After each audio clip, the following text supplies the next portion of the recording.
পুরী ধাম, জগন্নাথ ধাম, ওটা হবে আমার শেষ অবস্থান। আর ওই অন্তিম সময় আমার যে জায়গাটা বেছে নেব গম্ভীরা। কি বাবা গম্ভীরায় গেছো? কতজন গেছো? কই হাতটা তোলো।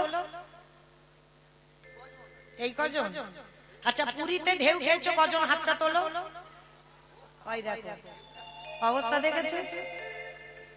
তাহলে পুরীতে ঢেউ খেয়েছো, কিন্তু আমার মহাপ্রভু যেটা অন্তিম সময়ে অবস্থান করত, আজও সেখান থেকে একটা প্রদীপ জ্বলিয়ে আসছে, আজও সচিমার কাঁথা পাঠানো, সেগুলো দর্শন করবে না? হ্যাঁ, করতে হবে। যেটাকে বলছি রাধাকান্ত মঠ। এতদিন পরে বাবা, এই আগের বছরে গিয়ে দেখলাম সবে সংস্কার হচ্ছে। কারণ লক্ষ্য করবেন বাবা, নতুন নতুন জিনিস যেখানে হচ্ছে দেখবেন ওই গুপ্ত বৃন্দাবন কত ভিড়, ভিড় নয় যারা গেছেন পুরীতে, কিন্তু যেটা আসল জায়গা সেখানে কিন্তু কোনো ভিড় নেই। এই বছর সবে গেলাম বাবা, সংস্কার হচ্ছে, মানে ভাঙাচোরা দেয়াল ছিল, সবে সংস্কার হচ্ছে অনেক বছর পর। তো যাই হোক, যারা যাবেন অবশ্যই এইগুলো দর্শন করবেন। তো রাধাকান্ত মঠ, সেখানে 3.5 জন ভক্ত, স্বরূপ দামোদর রায় রামানন্দ আর শিখি মাইতি। আর শিখি মাইতির একটা বোন ছিল মাধবী দাসী, 60 বছরের বৃদ্ধা নারী। 3.5 হাত জায়গাতে মহাপ্রভু বসে হরি নাম করত, বৃন্দাবনের যত যত লীলা শ্রবণ করাতো। আর এই জায়গাটা কার ছিল? যিনি শূর্পণখা, যিনি কুব্জা, তিনি কলিযুগে আর নারী নয়, পুরুষ, যার নাম হলো, যে জায়গাটা কাশীনাথ মিশ্র। কাশীনাথ মিশ্রের উদ্যানস্থ বটিকা যেটা হচ্ছে গম্ভীরা, তাহলে ওই কুব্জা হয়েছে কাশীনাথ মিশ্র। তাহলে বাবা বোঝা গেল। তো চলেন, আজকে এই জায়গাটা হচ্ছে পঞ্চবটির বন। এই পঞ্চবটির বনে একাধারে থাকতো কে? হীরাচন্দ্র আর মা মোহিনী বাস করতেন। বহুদিন তাদের সন্তান সন্ততি হয়নি। ভগবানের কাছে বসে বসে কাঁদছে, দয়াময় তোমার সেবার জন্য আমার একটা সন্তান সন্ততি দাও। বলো না কেন আমারে কেউ মা বাবা না, আমি কেঁদে কেঁদে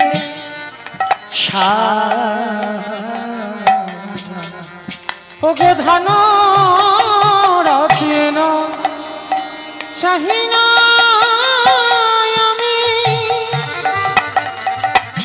তুমি কৃপা করো। বসে বসে মা মোহিনী কাঁদছে। জলের ঘাটে গেলে বাবা কেউ মোহিনীর মুখ দেখতে চায় না, সবাই নিঃসন্তানী বলে দূর দূর করে তাড়িয়ে দেয়। একদিন স্বামীর চরণ ধরে বলছে, স্বামী এমন কি এমন অপরাধ করেছে যে ভগবান তার সেবার জন্য আমার গর্ভে কাউকে পাঠায় না? আমি তো আমার জন্য নয়, ভগবানের জন্য কি একটা সন্তান দিতে পারে না? হীরাচন্দ্র বলছে, মোহিনী কেঁদো না, চাইলে কম হয়, না চাইতে এত কিছু দেবে, তুমি রাখবার জায়গা খুঁজে পাবে না। ঠিক আছে স্বামী, আমি কথা দিলাম আমি আর কোনোদিন কিছু চাইবো না। তা মোহিনীর কান্না দেখে ভগবান বাধ্য হয়েছিল মা সন্তান দিতে। কিন্তু আমরা তো মা, আমরা অনুভব করতে পারি সন্তান যখন গর্ভে আসে। মোহিনী যখন অনুভব করলো আমি মা হব, সঙ্গে সঙ্গে বাবা অহংকারে পা মাটিতে পড়ছে না। সবাইকে দেখে দেখে বলছে, কি গো তোমরা তো আমাকে নিঃসন্তানী বলে কত ঘৃণা করতে, দেখেছো আমি কেমন অসাধ্যকে সাধন করেছি। ভগবান বাধ্য হয়েছে আমার গর্ভে সন্তান দিতে। সব সময় যখন মোহিনী অহংকার করছে, ভগবান একদিনে দৈববাণী করে বলে উঠলেন, মোহিনী তোমার এই অহংকারের জন্য আমি তোমাকে অভিশাপ দিলাম।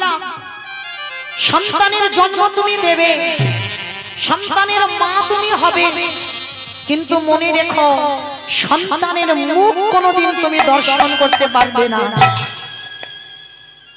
মোহিনী বুঝতে পারলো না বাবা অভিশাপটা কে দিয়ে গেল। বুঝতে না পেরে বলে বললেন, তুমি চলে যাও। কে তুমি? আমি ওকে গর্ভে ধরেছি আর আমি ওর মুখ দেখতে পাবো না? যাও, তুমি চলে যাও। বুঝতে পারলো না ভগবানের অভিশাপ।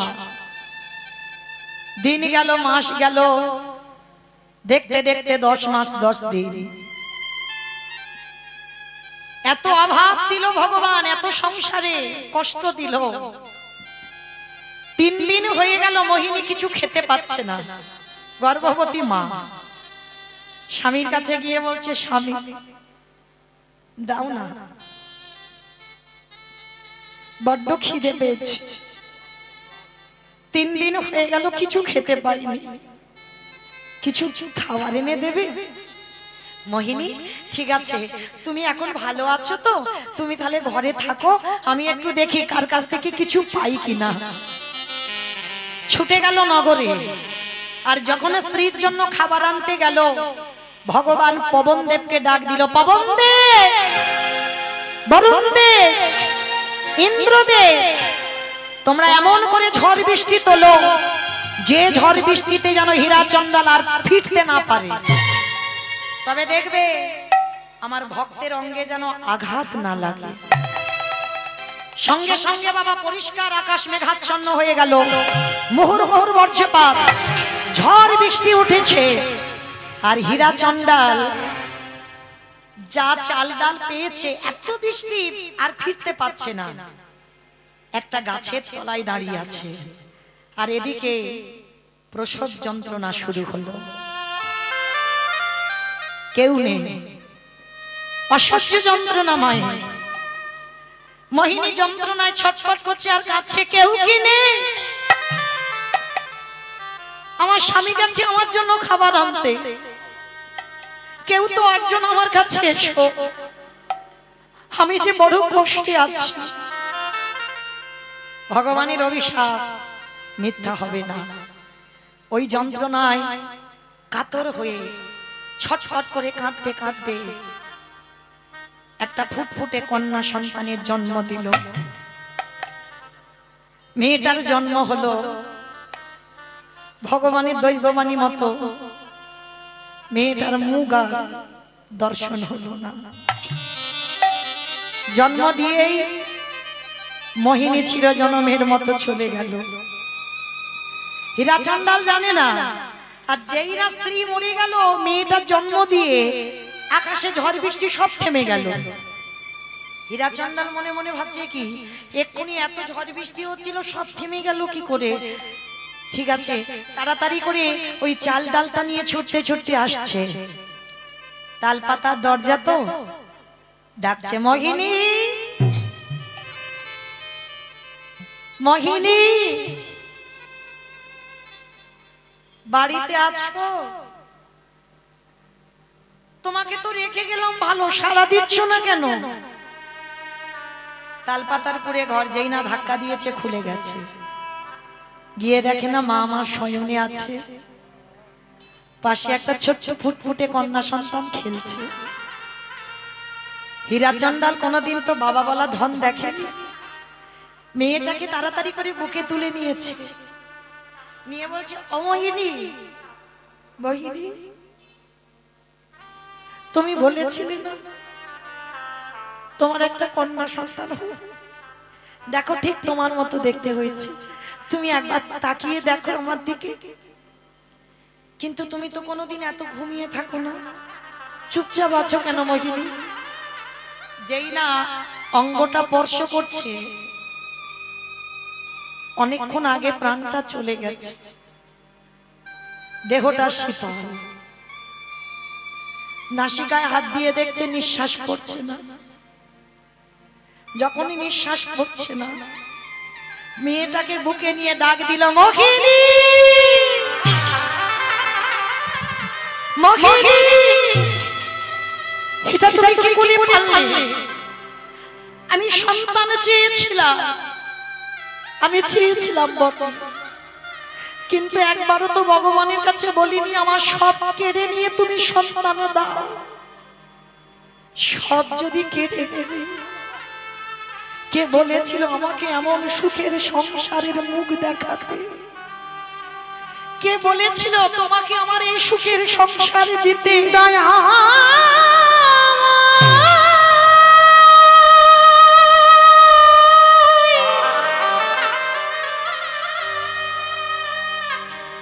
যে জন তোমায় ভালোবাসে, আমি তো তোমার কাছে কোনোদিন কিছু চাই তারে কি এমনি করে কাঁদিতে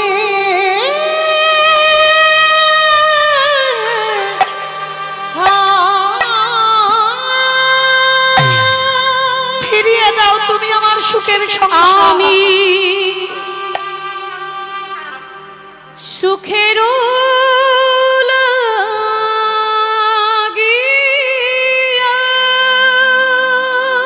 ফিরিয়ে দাও, ফিরিয়ে দাও।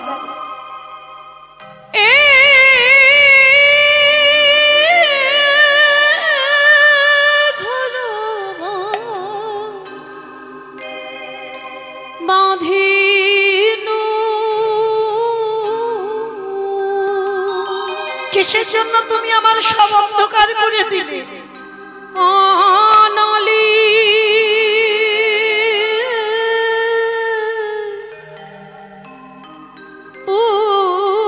পুরিয়া ফিরিয়ে দাও। গেল রে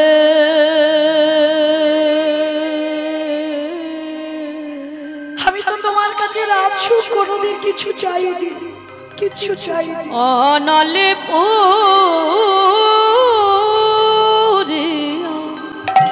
গেল। কিসের জন্য কেড়ে নিয়েছো? ফিরিয়ে দাও। ওই একদিনের বাচ্চাকে আমি কি করে বাঁচাবো? ও কি খাবে তুমি বলে দাও।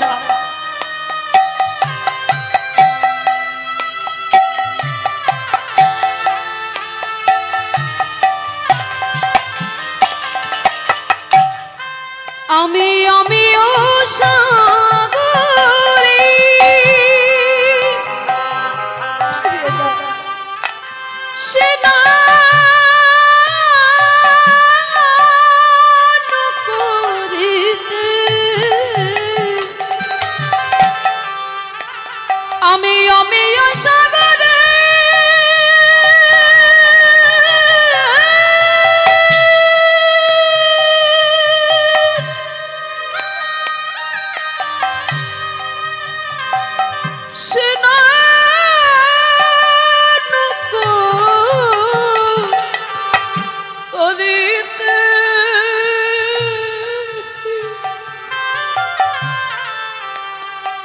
দেখো সকলি গরল ভেলরে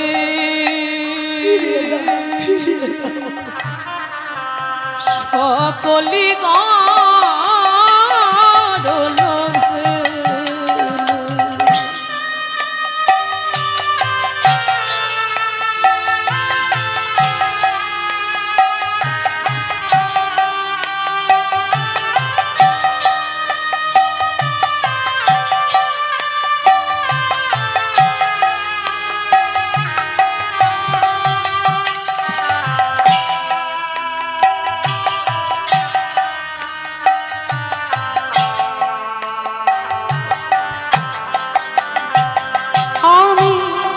সুখের লাগিয়া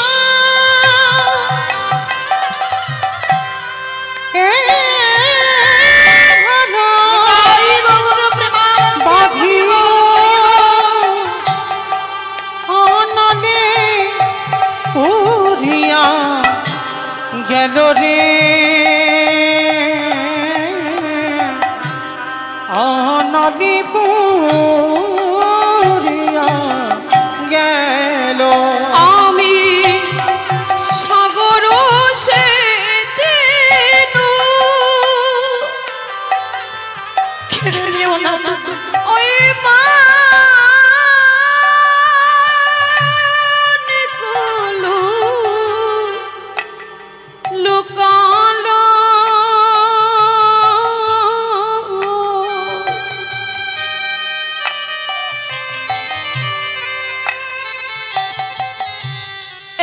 অভাগিনী কারণ দোষরে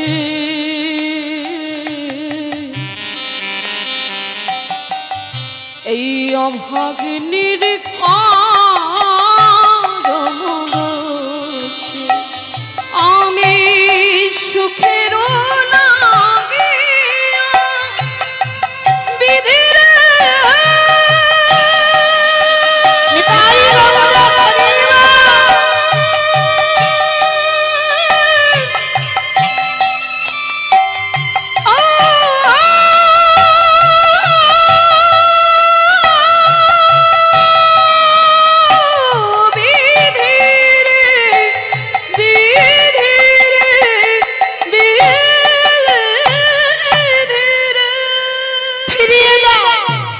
কিসের জন্য তুমি চিরজনমের মতো আমার স্ত্রীকে কেড়ে নিয়েছো?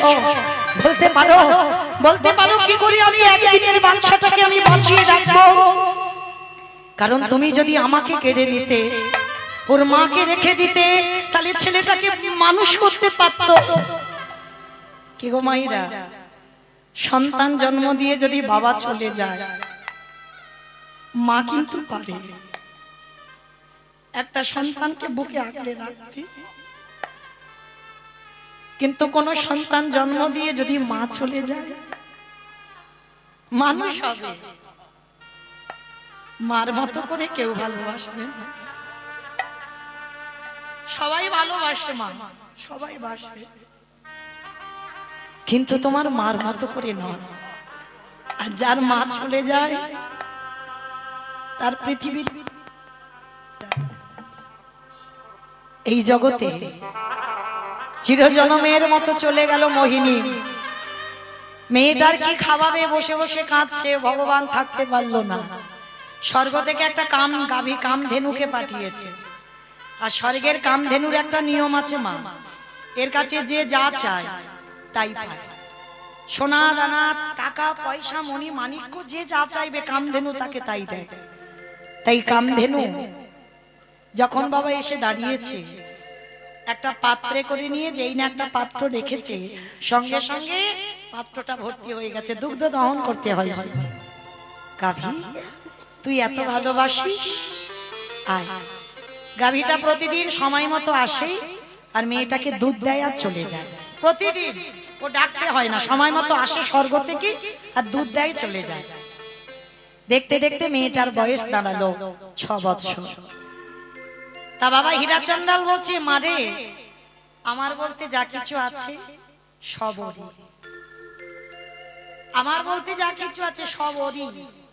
মেয়েটার নাম রেখেছিল সবরী।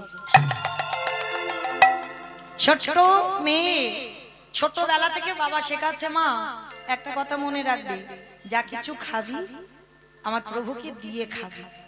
কেমন? যা কিছু খাবি আগে আমার প্রভুকে দিবি, তারপরে খাবি। বাবা ছোটবেলা থেকে মেয়েটাকে ধর্মের শিক্ষা দিয়ে গেছে। তো আজকের মেয়েটা ঘরে ঘুমাচ্ছে, বাবা ভগবান মনে মনে চিন্তা করছে, ভক্ত তো দিব্যি বড় হচ্ছে, ওর মাকে কেড়ে নিলাম, এবার বাবাকে তো নিতে হবে, বেশি দিন আর রাখা যাবে না। হঠাৎ দৈব দুর্ঘটনা, 3 দিনের জ্বরে হীরাচন্দালের মৃত্যু হলো। 6 বছর বয়স মেয়েটা। কিন্তু ওই যে ছোটবেলা থেকে বাবা শিক্ষাটা দিয়েছে, আর আরেকটা শিক্ষা দিয়ে রেখেছে মা, জীবনে কারোর কাছ থেকে শুধু শুধু কিছু নিবি না। দেখবেন মা, আমরা অনেক অনেক মানুষ আছি না, শুধু নিতে শিখেছি, বিনিময়ে কিছু দিতে শিখিনি। কিন্তু একটা কথা বলে যায়, যেমন তুমি নিতে শিখেছো, তোমাকে দিতে হবে। 2 হাত ভরে যেমন নিচ্ছ, তোমার 2 হাত ভরে তোমার দিতে হবে, তবেই তোমার সমস্ত পূর্ণের ফল তুমি লাভ করতে পারবে। না হলে শুধু নিয়ে যাবে আর কিছু দেবে না, পাপের ঘরা পরিপূর্ণ হয়ে যাবে। তো আজকে হীরাচন্দাল মৃত্যুর পর মেয়েটাকে শিখিয়েছিল, মা কারোর কাছ থেকে শুধু শুধু নিবি না, মা বিনিময়ে কিছু দিবি। তা মেয়েটা কি খায় জানো? কেউ তো নেই, সবরই কেউ ছিল না। কি খায় জানো? ওই পঞ্চবটির একাধারে মতঙ্গ সাধুদের আশ্রম।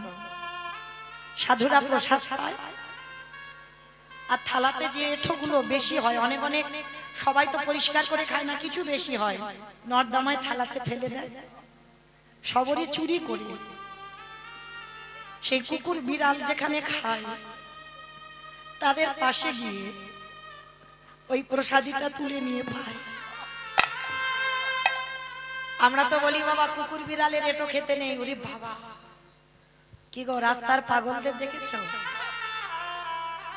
কুকুর বিড়ালরা যেখানে খাচ্ছে তারা সেইগুলো গুড়ি গুড়ি খাচ্ছে। তাদের চিকিৎসা করে দেখবে বাবা, শরীরে কোনো রোগ পাবে না। আর আমরা এত আরামে আছি, ওষুধ না খেলে দিন চলে না। এটাই হয়, রাখে হরি মারে কে, মারে হরি রাখে কে। ভগবান চরণে বিশ্বাস রাখতে হবে।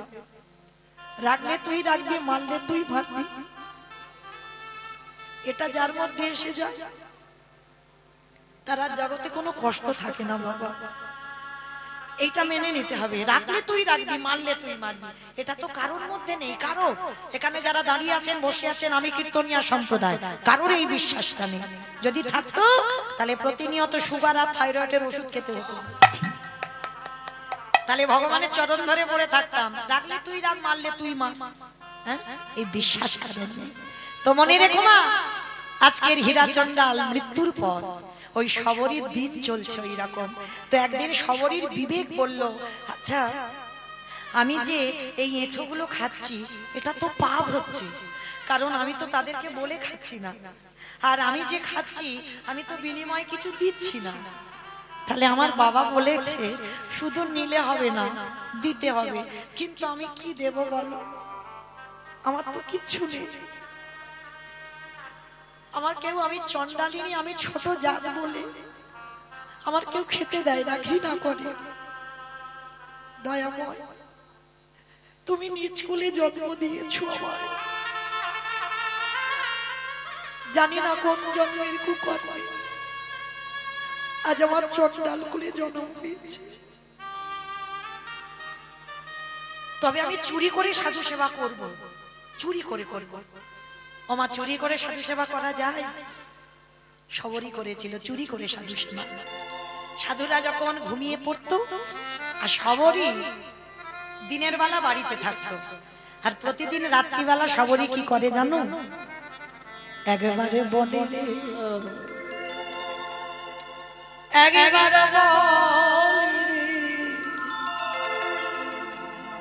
একেবারে বলে আমার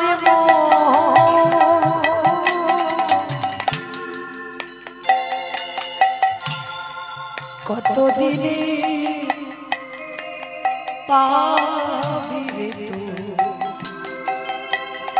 সাধুর শ্রীচরণ। একেবারে বলে রে, একেবারে বলে রে, বলে রে আমার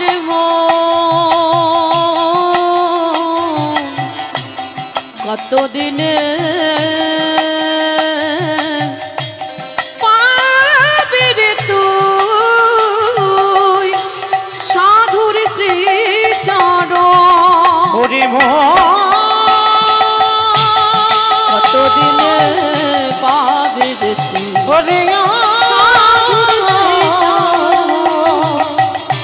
সাধুর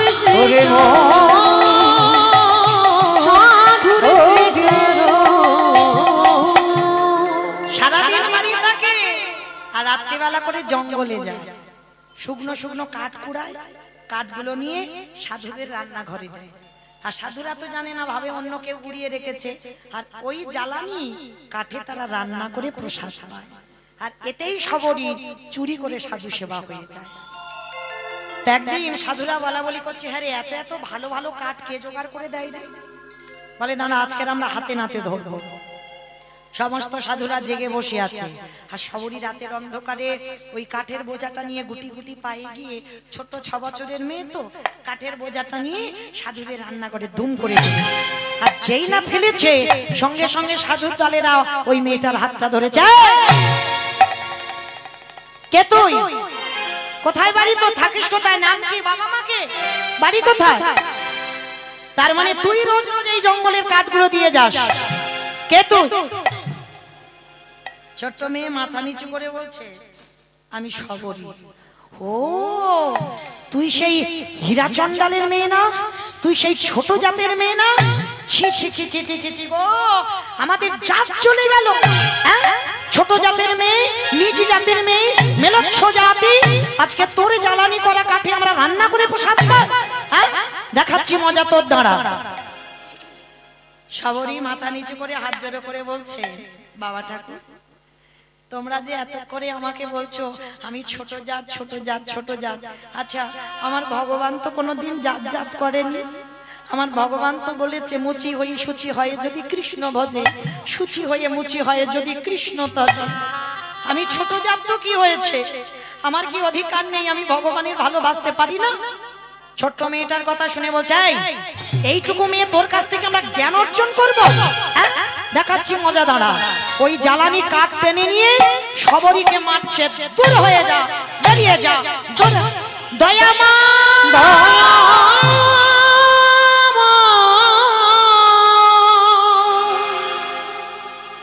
এত মারা মেরেছে, ছোট্ট মেয়েটার অঙ্গ দিয়ে রক্ত ঝরে ঝরে মাটিতে পড়ছে। মা ধরিত্রী, মা বসুমাতা কেঁপে উঠলো। মা বলে উঠলেন প্রভু তোমারে যারা ভালোবাসে তাদের বুঝি তুমি এমনি করে শাস্তি দাও? কৃপা করো না প্রভু।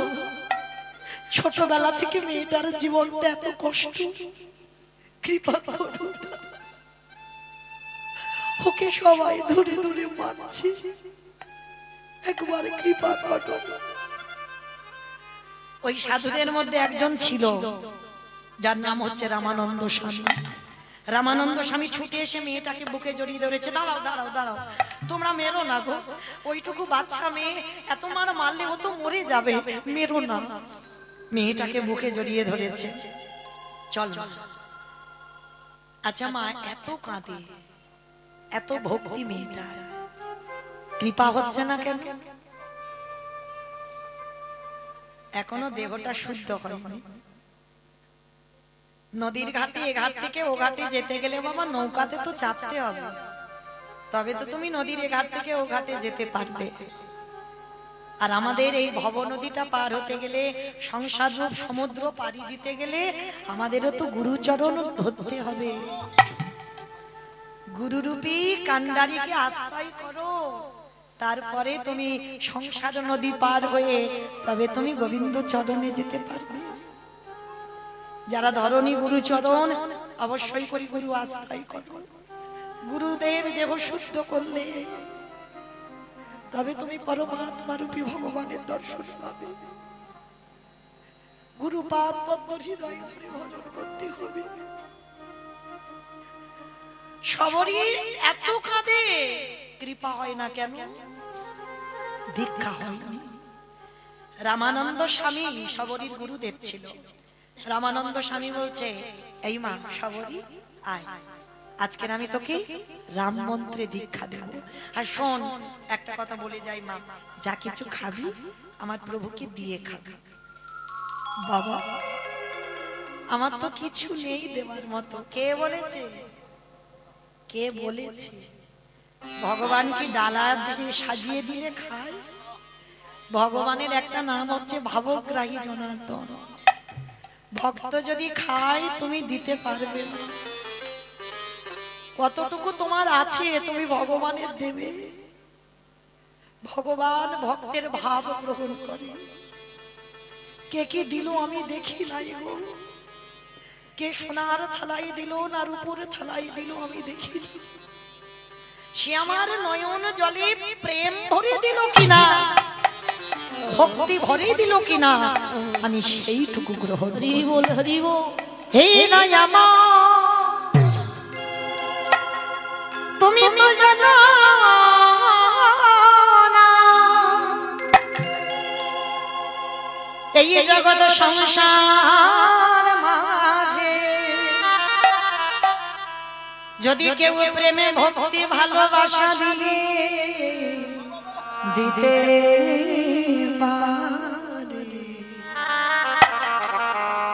আমার আমার ভগবান সেই ভক্তের দ্বারে ছুটে আসে হে দয়াময় দয়াময় দয়াময়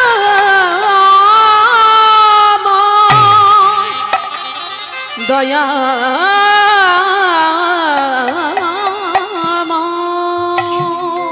রামমন্ত্র দীক্ষা দিল সবরীর, দীক্ষা হয়ে গেল। দীক্ষার পরে দিন গেল, মাস গেল, বছরে গেল, দিনে দিনে সবরী বড় হলো।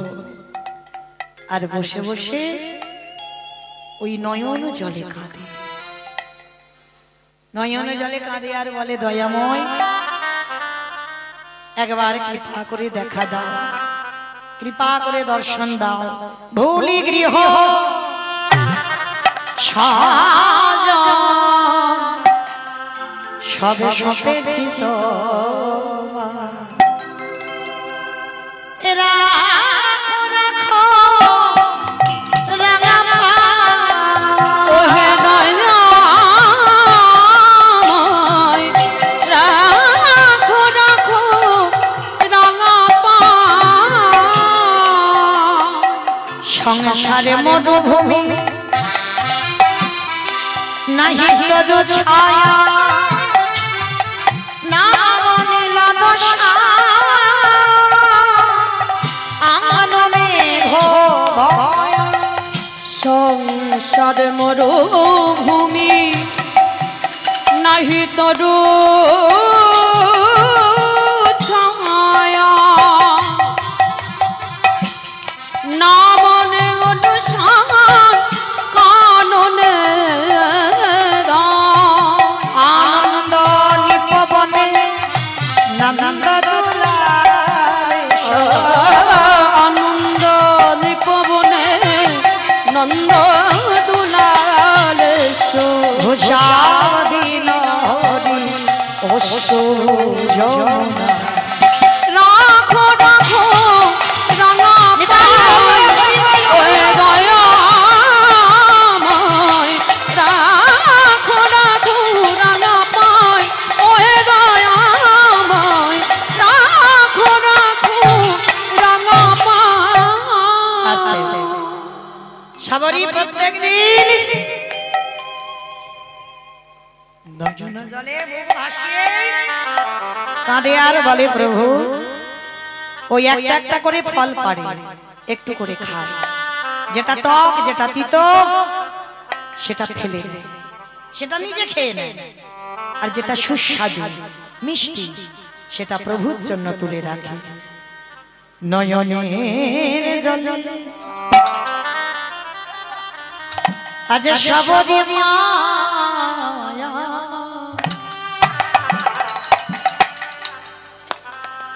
কাঁদে আগে বলে, রামে দয়াময়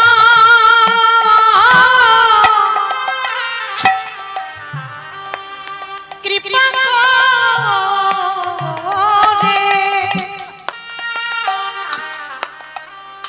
একেবারে কৃপা করে তুমি আমার দুবারে এসে দাও।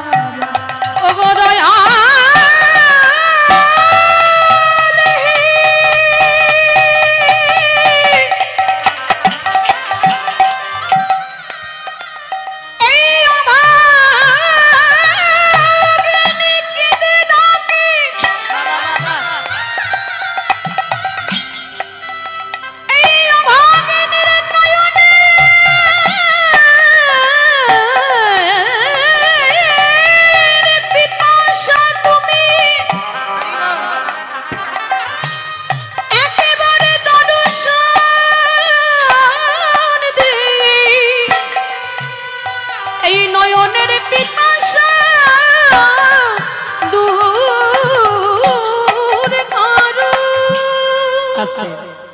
সবরই ফল পেরে রেখে দিয়েছে, কোনটা পচে যায় কোনটা পোকা লেগে যায় আর যেটা শুকিয়ে যায় রেখে দেয়। কারণ সবরীর বাবা বলে রেখেছিল রামের শত্রু রাবণ, আর সবরীর ভয় যদি ওই ফলের মধ্যে বিষ ঢুকিয়ে দেয় আর আমার রাম যদি এসে খায় ফল পেরে, যদি মৃত্যু হয়ে যায় তাহলে মরবো আগে আমি মরবো। প্রত্যেকটা ফল খেয়ে দেখে ভালোবাসা দেখেছো? আমরা বলি এটো ফল দিলে ভগবান খায় না। কে বলেছে খায় না? দিতে শেখো, সে জায়গাটা তৈরি করতে হবে। শ্রী শ্রী রামকৃষ্ণ পরমহংস দেব একবার করে শশা কামড় দেয় আর মাকে বলে না মা খা। কি গো বলে তো? যখন পায়খানায় বসেছিল দক্ষিণেশ্বরে ওই গঙ্গার পাড়ে, শশা বেঁচে যাচ্ছিল, আর কচি শশা তো দেখে লোভ হলো, নিজের জন্য নয় মার জন্য নিয়ে যায়। সেই পায়খানা করা অবস্থা শশাটাকে নিয়ে ছুটে গেছে, গিয়ে মার মুখের কাছে ধরেছে, খানা মা। ও আমি খাইনি বলে খাবিনি? নিজে একবার কামড় দিয়েছে, আবার গালে ধরেছে, খা। খাওয়াতে হয়, সেই শিক্ষাটা অর্জন করতে হবে, সে ভজনটা তৈরি করতে হবে। সবরই করেছিল, খেয়ে খেয়ে রেখে দিত। রামে দয়া কৃপা হয়ে গেল, একদিনে দরজা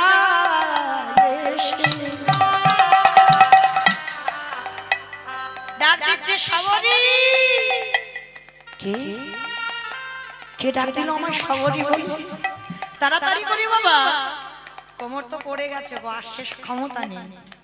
সময় থাকতে তো আসেনি, অসময়ে এসেছে। কোমরটা ভেঙে গেছে, লাঠি ঠুকে এসেছে। যেই না দেখেছে দুইজন ভালো, কে তুমি? দেখে না বাবা, রামার লক্ষণ। এসো, বসতে দেবার জায়গা নেই, দেবে কি সে? একটু পাতা কুড়িয়ে এনেছে, বসবার জায়গা দিয়েছে। কত কাঙাল! আর চরণ ধোবাবে, সে ঘটিটা নেই, তা বলি কি ধোবাবে না? রামচন্দ্রী চরণ যুগল বুকে ধরেছে, এই বাচ্চে কি জগতের জলে, সবরি নয়নে জলে চরণ ধোবাইছে। যেই না চরণ ধৌত করে দিল, আঁচল দিয়ে মোছালে ব্যথা লাগবে, মাথার কেশ খুলে দিল, মাথার কেশ দিয়ে রামচন্দ্রের চরণ যুগল মোছাইল। যেই না মুছিয়ে দিয়েছে, প্রভু বলছে, মা খেতে দিবি? বড্ড খেতে পেয়েছে। প্রভু তুমি খাবে? চন্ডালিনীর ঘরে চুপ, কথা নয়, খেতে চেয়েছি দিবি। কোমর ভেঙে গেছে, ঝুড়িটা এনেছে কোমরে করে, বেছে বেছে দেখছে একটা শুকনো ফল।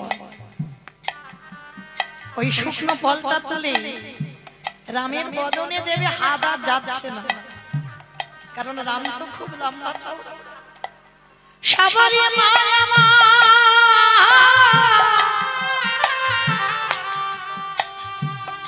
নয়ন জলে কাঁদে আর বলে, হে দয়াময়, যখনই আমার সময় ছিল তখন তুমি এলে না, আজ আমার ক্ষমতা রইল না, তুমি আমার দুয়ারে এলে। ভগবান বললেন, সবরি মা, ভক্ত যখন সর্বস্ব আমায় দিয়ে দেয়, আমি নিজে হতে তার কাছে ছুটে যাই। ভগবান মাথাটা নিচু করেছে, আরে সবরি ফলটা নিয়ে বদনে দিতে যাবে। এমন সময় পাশে ছিল লক্ষ্মণ, হাতটা ধরেছে। এত বড় স্পর্ধা, আমার দাদা ক্ষীর স্বর্ণনী মাখন কত দামি দামি ফল খায়, মিষ্টি খায়, আর তোর ওই মুখে থুতু লেগে আছে, লালা লেগে আছে, ওরে এত ফল দিচ্ছিস? চন্ডালিনী ছোট জাত। ওই ফলটা নিয়ে লক্ষ্মণ কেড়ে নিয়ে দূর করে, আর যেই না ফেলে দিল, সবরি মা নয়ন জলে কাঁদছে। লক্ষ্মণ, এই যে আমার ফল যখন ফেলে দিলে, একদিনে যদি আমি রামকে ভালোবেসে থাকি, একদিন যদি আমার নয়ন জলে তার চরণে যায়, এই যে ফল তুমি ফেলে দিলে, আমি তোমাকে অভিশাপ দিলাম, যেদিন তুমি মৃত্যুর সঙ্গে লড়াই করবে, এই ফল যেখানে ফেলে দিলে, এই ফল থেকে একটা গাছের জন্ম হবে।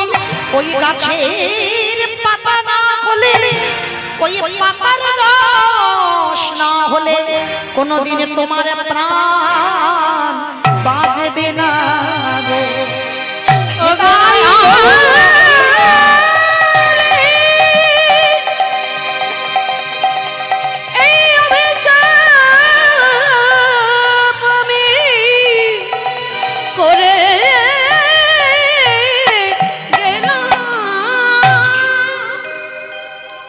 রামচন্দ্র তথাস্তু বললেন, কথা দিলাম শবরী মাতাই হবে। ফলটা যেখানে ফেললো পড়লো কোথায়? গন্ধমাদন পর্বত। আর ওই এঁটো ফল থেকে সৃষ্টি হলো বিশল্য করলি পাতা। যখন রাম রাবণের যুদ্ধ হচ্ছিল, লক্ষণ শক্তিশালী পড়ল, হনুমান সুসেন বৈদ্য বলল বিশল্য করলি পাতা আনতে হবে। হনুমান চিনতে পারেনি, বেটা পর্বত চাগিয়ে এনেছিল। এনে যখন দিল তখন রাম বলছে, আরে হনুমান তুই পর্বত এনেছিস কেন? বলে আনবো না, আমি তো চিনতে পারছি না কোনটা বিশল্য করলি পাতা। সুসেন বৈদ্য উঠলো, পাতাটা চিনে রস ভালো করে নিগড়ে লক্ষণের বদনে দিচ্ছে। লক্ষণ প্রাণ ফিরে পেয়ে দাদাকে ডেকে বলছে, দাদা একটা কথা বলবো। কি দরকার ছিল? আমি জানি তুমি কি আর আমি কে, তাহলে তুমি যদি মনে করতে তাহলে তুমি কি আমার এই রস ছাড়া বাঁচাতে পারতে না? ভগবান হেসে বলল, লক্ষণ বাঁচাতে আমি পারতাম, কিন্তু তুমি বোধহয় জানো না আমি ভক্ত বড় ভালোবাসি। আমি ভক্ত রইতে নারী ভক্ত বড় ভালোবাসি। বলিয়ে যুগে নয় যুগে যুগে আমি ভক্ত বড় ভালোবাসি। আমি যুগে নয় যুগে আমি ভক্ত বড় ভালোবাসি। আমি এই প্রতিজ্ঞা করে গেলাম, এ যুগে নয় প্রতিজ্ঞা করে গেলাম, এ যুগে নয় যুগে যুগে ভক্ত বড় ভালোবাসি। আস্তে। এইবার রঘুপতি রামচন্দ্র বললেন, লক্ষণ মনে পড়ে শবরীর এঁটো ফল আমাকে খেতে দিলি না? থুতু লালা লেগেছিল বলে একেবারে চেয়ে দে। ওই শবরীর থুতু লালা লেগেছিল, যে ফল থেকে বিশল্য করলি পাতার জন্ম, সেই ফল আজ তোকে খেতে হলো। শবরীর মুখে থুতু তোর মুখে গেল। ওরে ভাই রে, এই জগতে আমি ভগবান হয়ে আমি নিচু উঁচু বিচার করি না। যে আমায় কায় মন বাবাকে একবার ভালোবাসি, আমি সারা জীবন তার চরণের দাস হয়ে যাই। ওরে লক্ষণ আমি ভক্ত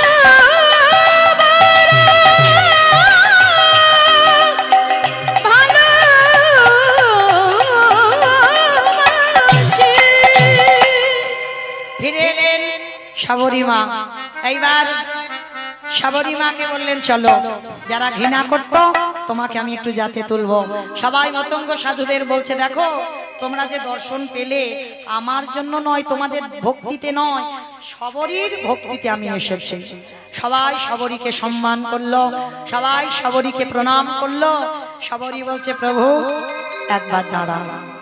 ও মাইরা, আজকে লীলাটা যখন এতক্ষণ রামচন্দ্রের হলো, চলো একটা রামচন্দ্রের ভজন হোক। সীতারামে ভজলে মনুমা, একবার সীতারামে ভজলে মনুমা।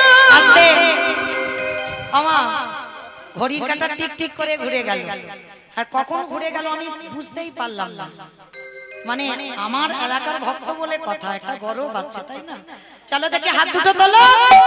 সীতারামে ভজলে মনুমা, একবার সীতারামে ভজলে মনুমা, একবার সীতারামে ভজলে মনুমা, একবার সীতারামে ভজলে মনুমা। বহমাতা কি জরুরি লেগা, बहमता की जरूरी नहीं कर यही जब सब कर खाना। সীতারামে ভজলে মনুমা, একবার সীতারামে ভজলে মনুমা, একবার সীতারামে ভজলে মনুয়া। আস্তে সাবরী বলছে প্রভু কবে তুমি আমার হাতের ফল খাবে? ভগবান রামচন্দ্র বলল সবরী এজন্য তোর হাতের ফল খেলাম না, আগত দাপর যুগে আমি কৃষ্ণ হব, তুই মথুরার মালিনী হব, আর তোর হাত থেকে আমি ফল সেদিনই খাবো। শ্যামের বামে